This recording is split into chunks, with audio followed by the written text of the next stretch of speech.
Hi, welcome to Reality Live Gospel TV. Today we're going to be looking at Pastor Evelyn Joshua's accusation that the SCOAN disciples were feeding fat while TB Joshua was alive. In a telecast in one of the Sunday services in the month of May, Pastor Evelyn Joshua declared that the disciples of TB Joshua had fat bank accounts and also built houses, and that they should stop saying how many years they have spent at the SCOAN. Actually, this video has gone viral. The question that everybody is asking is, if after spending 26 years or 17 years at the SCOAN, are these former disciples of Prophet TB Joshua not entitled to be enriched?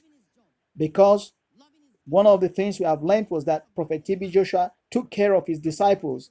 One of the former disciples, known as Ricard, said there was a time that his mother came to the synagogue and the Prophet TB Joshua asked him, how much have you saved? He told Prophet TB Joshua that he has saved $4,000. And Prophet TB Joshua said, okay, what I'll do is I'll top up your $4,000 with another $4,000, making it $8,000. He said, when your parent, your mother and your father comes, give them this. So from that revelation by one of the former disciples, who is now on his own running Deliverance podcast, it will mean that a lot of things that the prophet did, his wife was not aware of it, because this accusation of the prophet disciples feeding fat, having fat bank accounts and building houses and doing things that she never imagined, because they came there to learn about God. It's a shocking video revelation. Will SCOAN ever be the same again? This is not what the late prophet wanted to see happen to his legacy. I am standing here today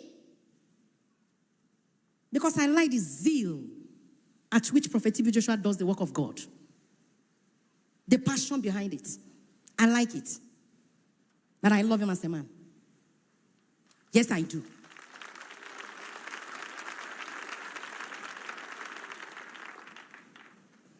Jesus asked Peter, do you love me more than this? Many came into Prophet TB Joshua's life, loving his job, loving his gift, loving the grace of God in his life. And they wanted to tap from it. And they do. But others want to get it all. Not even liking him.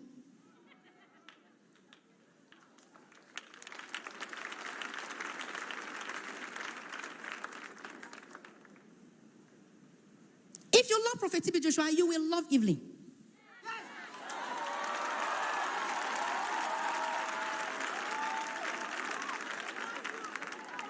I tell you something. There was a time in this ministry when Prophet TB Joshua decided to take a rest.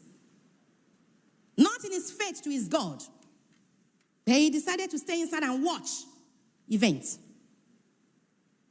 And on that fateful Sunday morning, like today, right there at the walkway, we were attending to people. Like my people are sitting down there, those who are coming to the prayer line. Evelyn was there too. And somebody said, oh, I wish Daddy could come out to the service today. I wish Daddy could come out to the service today. Referring to Prophet TB Joshua. And to my amazement, somebody quickly shut her off. Can you Daddy go to service?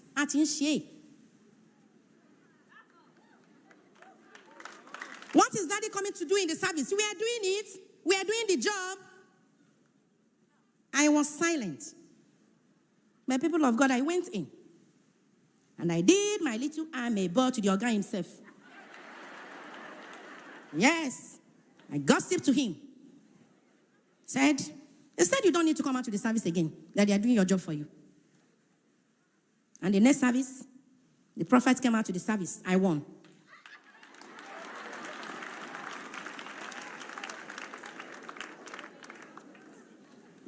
I say something to you again today.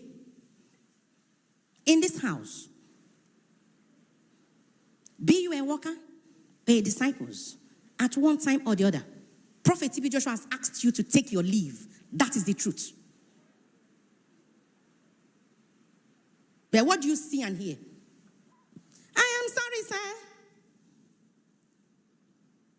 I am sorry, I can't help myself. You are the only one who can help me. I am sorry, sir.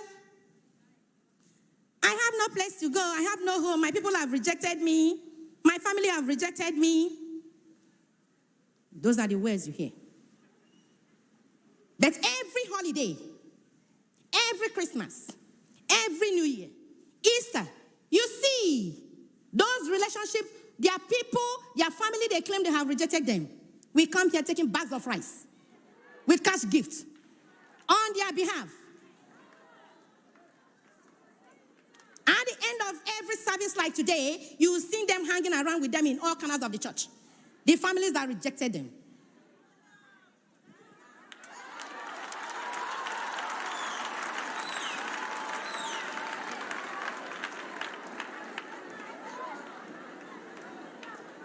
Praise the Lord. People of God, praise the Lord. Can someone stop talking about how many years he or she spent in the synagogue? You are only having a relationship with God, and it's never in vain. It is not in vain. Many have built houses. I am working for God.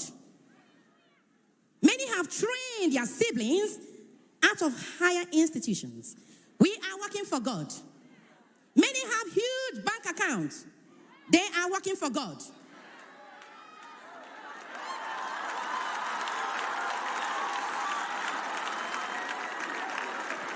I speak the truth. I travel out with some people out of this ministry. And when we got to our destination, we had problem paying our hotel bills because the credit card for the ministry wasn't working. A disciple dipped her hand inside her pocket, brought out her credit card, and paid. I froze.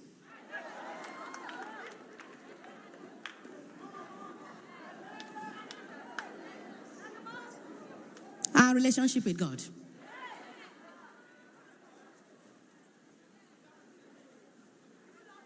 She was being refunded. Anyways. Please do.